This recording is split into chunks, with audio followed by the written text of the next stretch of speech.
जो आप हमारा वीडियो देखें वो सीएस के साथ बातों की थी और सीएस से जो है सिविल सर्जन जो थे भोजपुर के, उनसे कुछ चर्चाएं थी स्वास्थ्य व्यवस्था पे और यहाँ के मेडिकल कंडीशन पे कि यहाँ इंफ्रास्ट्रक्चर कैसा है और यहाँ की विधि व्यवस्था कैसी है और जो मानकों को यहाँ पूरा होना चाहिए वो हो रहा है या नहीं, और जो जनता को प्रॉपर ट्रीटमेंट मिलना चाहिए, जो मरीज़ को प्रॉपर ट्रीटमेंट मिलना चाहिए, उपचार मिलना चाहिए, वो उपचार मिल रहा है कि नहीं। अब हम आगे का वीडियो आपको यहाँ का दिखाएंगे कि यहाँ की विधि व्यवस्था कैसी है और यहाँ किस तरह का काम किया जा रहा है। हमारे वीडियो में आप बने रहिएगा, हम आगे की प्रक्रिया आपको दिखाते हैं। अंतर्गत भोजपुर जिला और भोजपुर जिले का ये सदर अस्पताल का कक्ष है और ये सिविल सर्जन का ऑफिस है। अभी जो हम बात किए हैं वो सिविल सर्जन से बात किए हैं और उन पे जो है स्वास्थ्य संबंधित चर्चाएं हुई हैं, जो कि हमारे वीडियो यूट्यूब पेज पे आपको उसका मिलेगा। पूरा जो वीडियो है यूट्यूब पेज पे आपको देखने को मिलेगा और बाकी जो अंदर का विधि व्यवस्था है वो हमको लाइव दिखाएंगे। अभी तो हम जा रहे हैं आयुष्मान कोऑर्डिनेटर से बात करने के लिए कि जो उनका कार्यनिष्ठा है, कर्तव्य है, वो पूरी तरह कर रहे हैं या नहीं कर रहे हैं। तो लाइव में हमारे जुड़े रहिए और हमारे पेज को फॉलो करिए और हमारे वीडियो को ज़्यादा से ज़्यादा शेयर करिए।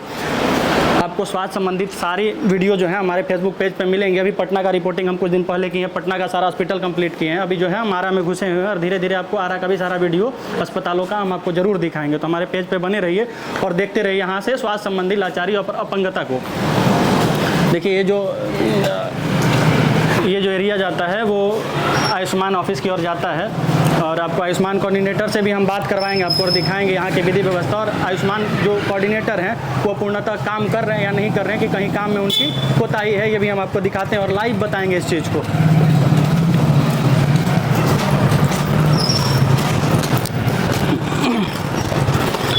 बाकी आप देख रहे हैं ये अभी इंफ्रास्ट्रक्चर तैयार हो रहा है, इस वजह से जो है यहाँ गंदगी का माहौल है।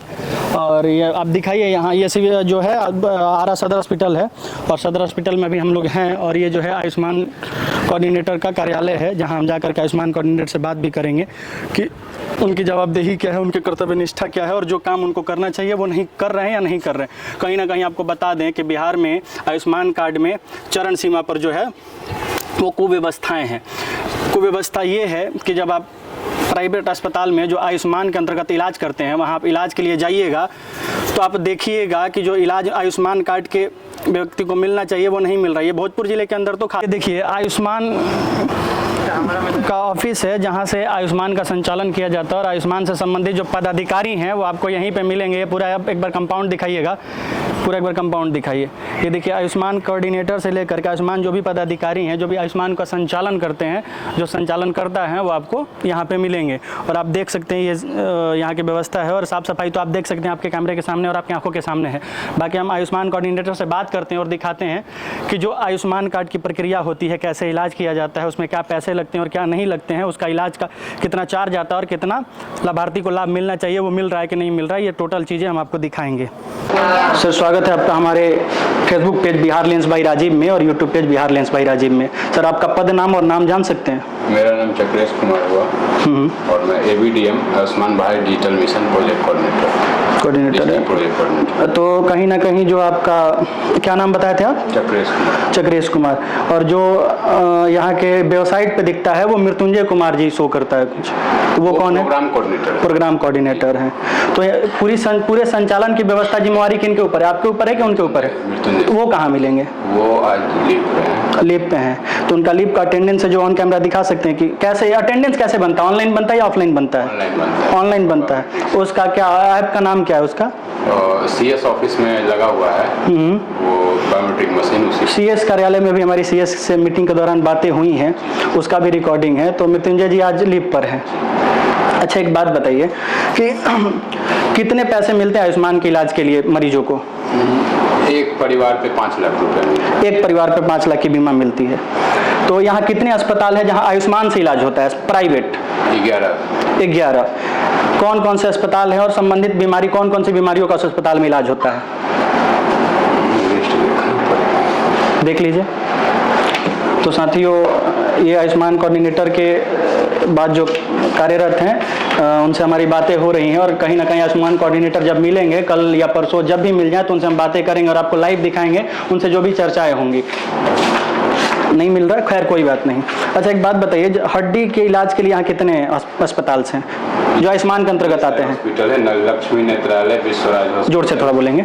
और लक्ष्मी नेत्रालय और विश्वराज हॉस्पिटल और शांति मेमोरियल, ठीक है, संत हॉस्पिटल, कंचन शल्य निकेतन, ठीक है, डॉक्टर रुंगटा है, ठीक है, माँ कौशल्या नेत्रालय, हेल्थ हेवन है, शिवम नर्सिंग होम है, ऑर्थोपेडिक क्लिनिक है, हाँ, श्रीवर्धन है। तो एक चीज बताइए सर कि इन अस्पतालों में आयुष्मान के तहत जो इलाज दिया जाता है तो मरीजों का जो फंड होता है वो कैसे पास होता है? मरीजों से फीडबैक लेकर के होता है, कैसे अस्पताल को ऐसे ही भेज दिया जाता है? नहीं, मरीज का लाइव ऑडिट भी होता है और एक उसके घर पे जाके भी ऑडिट होता है। ये प्रक्रिया आप लोग करते हैं? जी करते हैं। तो आप हमारे वीडियो में देखेंगे कि ये सर हैं कि बता रहे हैं कि मरीजों का लाइव ऑडिट भी होता है और घर पे जाकर के फीडबैक भी लिया जाता है। लेकिन इसी वीडियो में हम आपको दिखाएंगे 10 मरीजों का इंटरव्यू, जिसमें आपको दिखेगा कि यहाँ के जो कोऑर्डिनेटर है, जो यहाँ के कार्यपालक हैं, वो कभी भी मरीज से मिलने नहीं जाते हैं। आप लास्ट कब विजिट के लिए गए थे? लास्ट इससे पहले जुलाई में सर गए हुए। जुलाई में गए थे?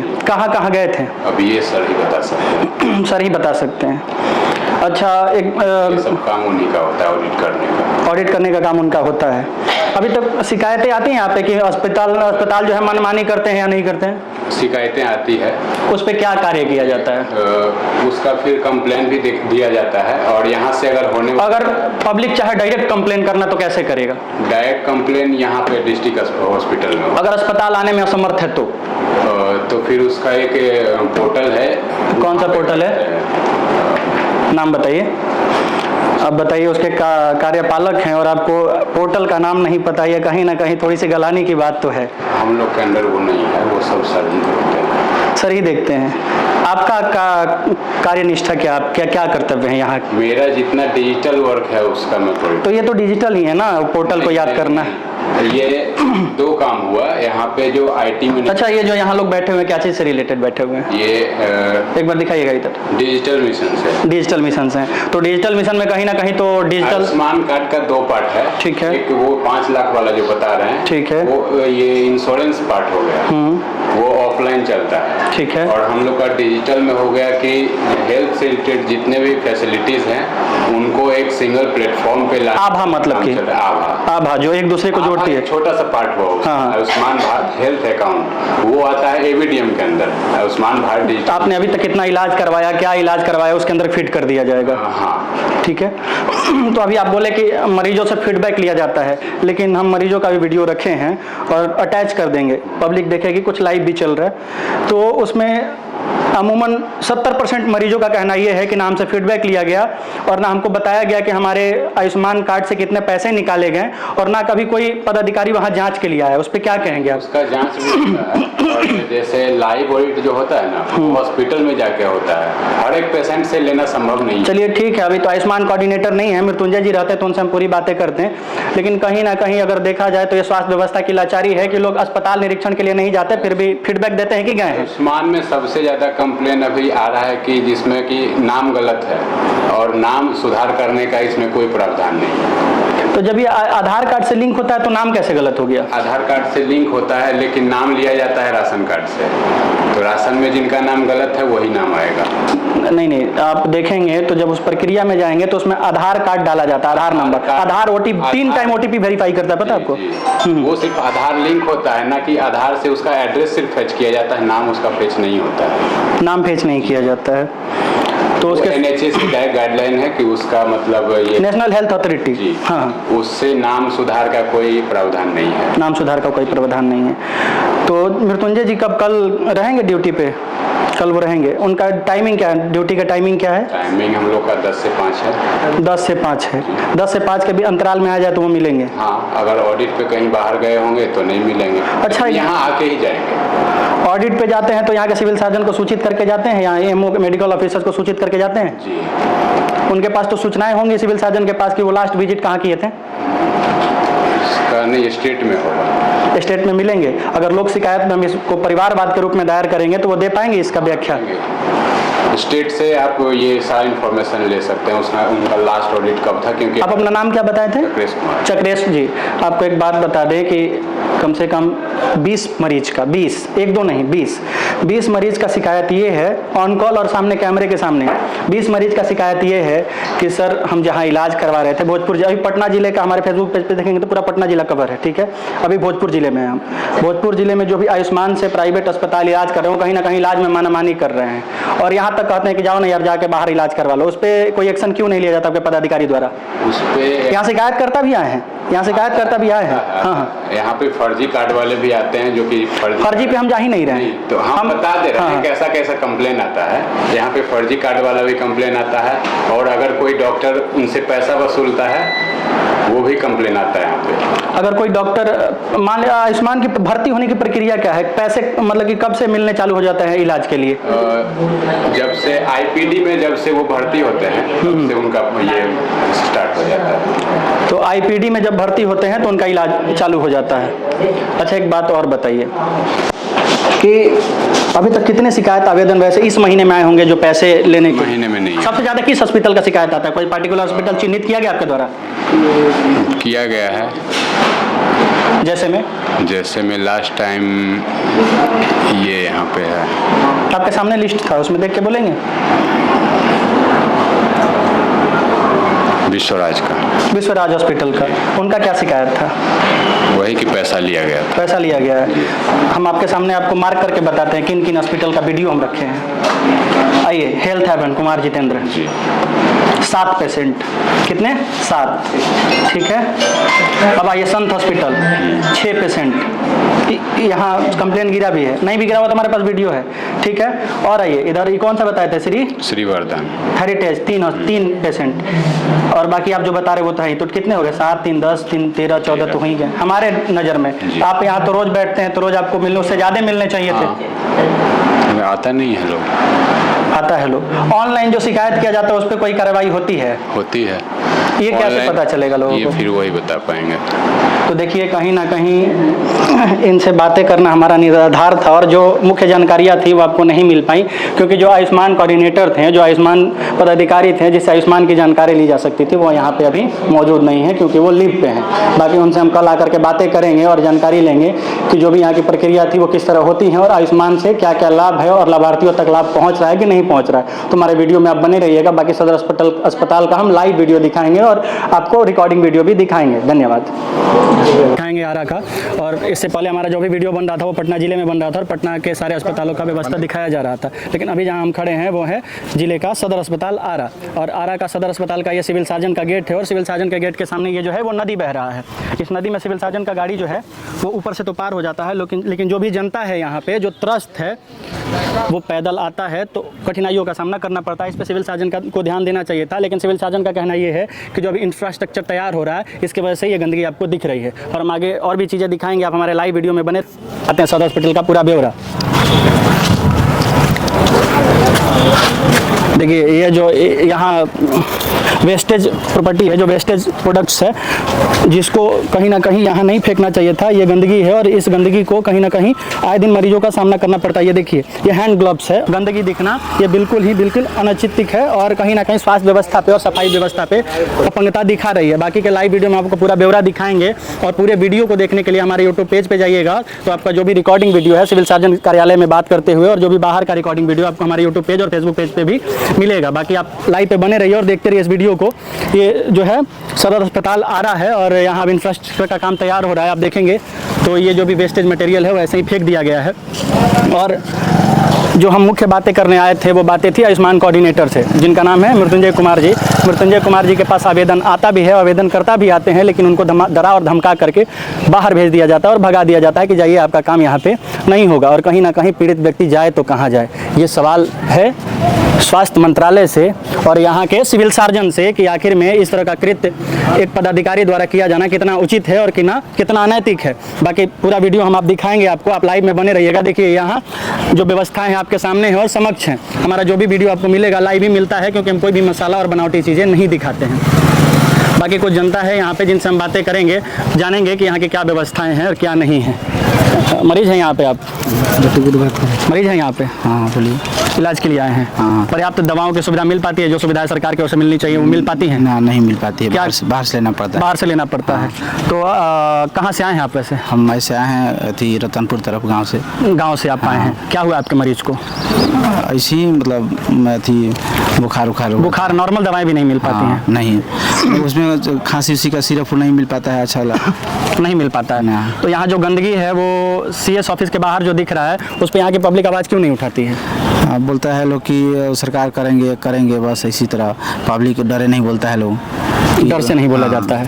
तो आप देखेंगे कुछ दिन पहले भी सदर का वीडियो वायरल हुआ था कि यहाँ के जो सुरक्षा कर्मियों द्वारा एक पुलिसकर्मी को पीट दिया जाता है। जब इस तरह की घटना एक पुलिस प्रशासन के साथ हो सकती है तो आम जनता सवाल क्यों करे और प्रश्नवाचक चिन्ह क्यों डाले? मार खाने के लिए प्रश्नवाचक चिन्ह है यहाँ के प्रबंध। हाँ, ये देखिए, ये सदर अस्पताल का मुख्य सड़क है, मेन द्वार है, मेन रोड है और मेन रोड पे जो है वो छोटी बैतरणी बह रही है। बैतरणी मतलब बोला जाए तो जिसमें तरन तारण होता है। ये देख लीजिए स्थिति है सदर अस्पताल की। और यहाँ के प्रबंधक कहते ये हैं कि यहाँ इंफ्रास्ट्रक्चर तैयार हो रहा है, इस वजह से यहाँ की ये स्थिति है। लेकिन सड़क और इंफ्रास्ट्रक्चर में दोनों में असमानताएं समानताएं नहीं है, क्योंकि इंफ्रास्ट्रक्चर का काम भवन निर्माण है और ये सड़क व्यवस्था का काम है। तो इस पर अस्पताल प्रबंधन को ध्यान देना चाहिए था और यहाँ की व्यवस्था को दिखाना चाहिए था कि जो ये नली और नाली का पानी है और यहाँ मरीज स्वस्थ होने के लिए आते हैं, नाली के पानी से और बीमार हो करके जाएंगे। यहाँ के सिविल सर्जन को और यहाँ के जो मैनेजर हैं अस्पताल प्रबंधक, उनको भी ये चीज़ें दिखनी चाहिए थी। बाकी भी और पूरे कंपाउंड का वीडियो दिखाएंगे, आप लाइव में जुड़े रहिएगा।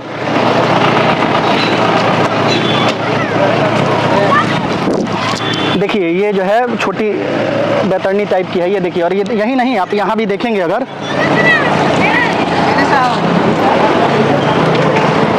तो ये देखेंगे जब, तो ये भी एक, आप इधर और लाइए क्या, देखो ये देखेंगे तो ये भी मुख्य सड़क है जो गेट बंद है।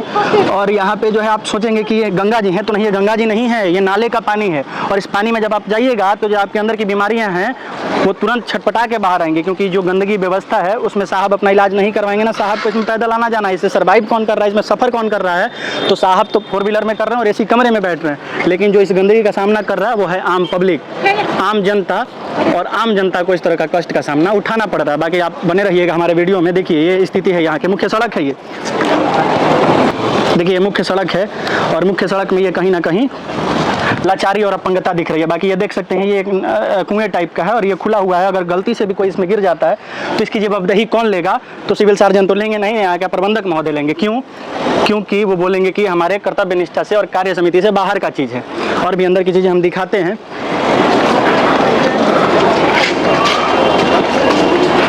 सदर अस्पताल का जो है मेन सड़क है और मेन सड़क पे जो है ये नाली है। ये देखेंगे तो ये कोई ईडन गार्डन पार्क नहीं है, सदर अस्पताल है। और यहाँ के प्रबंधक का ध्यान इस पर जाता नहीं है। ध्यान ना जाने का मुख्य कारण ये है कि जब यहाँ की जनता इनसे सवाल करेगी और सवाल पूछेगी तो यहाँ के जो सुरक्षा कर्मी हैं उसको धर के कूट देंगे मतलब पीट देंगे। अभी कुछ दिन पहले का वीडियो वायरल हुआ था, उस वीडियो में एक पुलिस कर्मचारी के साथ यहाँ के कर्मचारी और यहाँ के जो सुरक्षा कर्मचारी हैं हाथापाई की थी। और हाथापाई करने का मुख्य कारण ये था कि सुरक्षा कर्मचारी सिर्फ सिपाही जी ने ये पूछा था कि हम जो पेशेंट को लेकर गए हैं उनका इलाज कैसे होगा। बाकी आप देखिए ये स्थिति है सदर अस्पताल की। और बाकी हम यहाँ जो भी पब्लिक आए हुए हैं, जो भी जनता है, उनसे भी फीडबैक लेंगे और जो पर्याप्त दवाएं हैं, जो व्यवस्थाएं हैं जो सरकार की तरफ से मिल रही हैं वो उन तक पहुँच रही हैं कि नहीं पहुँच रही हैं। जो आयुष्मान कार्ड का लाभ है उनको मिल रहा है कि नहीं मिल रहा है। जो जन औषधि केंद्र है जिस पे दवाएं पर्याप्त मिलनी चाहिए, जैसा कि सिविल सर्जन ने कहा कि पर्याप्त दवाएं मिल रही हैं, वो मिल रही हैं कि नहीं, हम जनता से फीडबैक लेंगे और इसको जानेंगे। आइए अंदर आइए ना। देखिए इमरजेंसी का मुख्य दरवाजा, इमरजेंसी गेट है और इस इमरजेंसी गेट पर तड़पते हुए रोगी को देखिए। इनसे जो है हाल समाचार लेने वाला कोई नहीं है। और ये स्वास्थ्य व्यवस्था, स्वास्थ्य का मंदिर है और ये स्वास्थ्य सदर अस्पताल कहा जाता है। स्वास्थ्य जहाँ लोग इलाज करवाने के लिए आते हैं वहीं पे एक व्यक्ति तड़प रहा है और यहाँ के पदाधिकारियों का उस पर कोई ध्यान नहीं है। आप देखेंगे तो इनकी क्या स्थिति है और क्या भयावह स्थिति में ये हैं, इस पर किसी का कोई ध्यान नहीं है। क्यों ये अनुच्छेद 21 के अंतर्गत नहीं आते हैं? क्या इनको प्राण एवं दैहिक स्वतंत्रता की आज़ादी नहीं है? क्या इनको जीने का अधिकार नहीं है? इस प्रश्नवाचक चिन्ह हम अभी हम चल के प्रबंधक से बात करेंगे कि आखिर में ये लाचारी सामने क्यों दिख रही है। इस वीडियो में आप बने रहिएगा। ये देखिए बाकी यहाँ की स्थिति है, तो आप देखेंगे तो पाएंगे कि क्या स्थिति है। देखिए जब यहाँ मरीज आएंगे जिनको पैर का प्रॉब्लम है या पैर टूटा हुआ है तो यहाँ चलने में ही कठिनाइयों का सामना करना पड़ेगा। तो प्रश्नवाचक चिन्ह क्यों नहीं रहेगा हमारे स्वास्थ्य व्यवस्था के लिए, स्वास्थ्य समिति से और यहाँ के जो मेडिकल ऑफिसर हैं और जो भी स्वास्थ्य प्रबंधक हैं, जो भी स्वास्थ्य मंत्री हैं, हेल्थ मिनिस्टर हैं, उनसे मेरा प्रश्नवाचक चिन्ह हमेशा रहेगा कि आपका औचक निरीक्षण सदर अस्पताल में, सामुदायिक अस्पताल में, प्राथमिक उपचार केंद्र में क्यों नहीं होता है।